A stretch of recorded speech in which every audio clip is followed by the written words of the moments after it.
1 Saint Joseph speaks to fathers. I send the most affectionate greetings to my brothers and sisters on earth. I have come particularly to speak to fathers during this time of darkness. If you have been given a child, or the care of a child, you must take responsibility for the formation and support of that child. I wish to share a glimpse of my family with you, so you can follow the example we have set. There were 3 of us: Jesus, Mary, and me, Joseph. I took responsibility, as much as possible, for the support of the family. We were poor, it is true, because we lived in difficult times, and for a time we were exiled. When you move to a land that is not your home, you are often at a disadvantage with regard to work. That was the case for me, and while I was skilled at my profession, I found it difficult to obtain as much work as I would have liked. Nevertheless, I made enough to keep us, and we lived simply. I taught my son that work was to be enjoyed, and that through work a soul gave God great glory. I worked steadily and thoroughly, always being scrupulously honest and fair. My reputation was sound, and I would have been known as a just man, both professionally and personally. I understood that my responsibility to Jesus was important to the kingdom. I had the task of accompanying him through his precious childhood.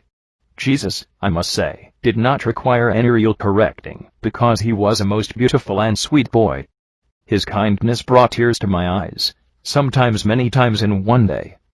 I will say truly that he was an example to me. With that said, however, I also tried to be an example to him, and so must you be to your children. While I understand that you are not called upon to accompany Jesus through his childhood, you must understand that your child or children are equally precious in their humanity, because each little soul is of equal value in the kingdom. Each day and each moment of each day is an opportunity to teach your child what it is to be a follower in God's kingdom. If I were allowed, I could write pages and pages, speaking only of the holiness of Mary, the Mother of Christ. Can you imagine the honor that was mine?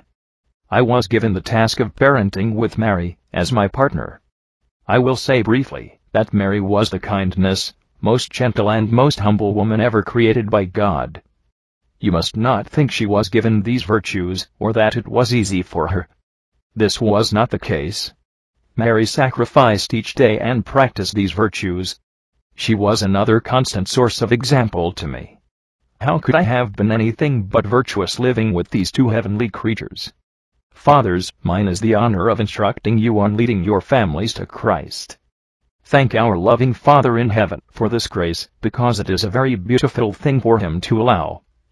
Treat these words with humility and reverence, and he, the God of all, will bring peace and joy to your families.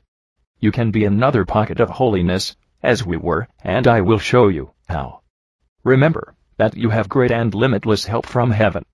Do not be discouraged if your family is struggling with worldly influences at this moment. I will help you, and together we will move towards the example our little holy family has set for you. All is well. Let us begin. End of message.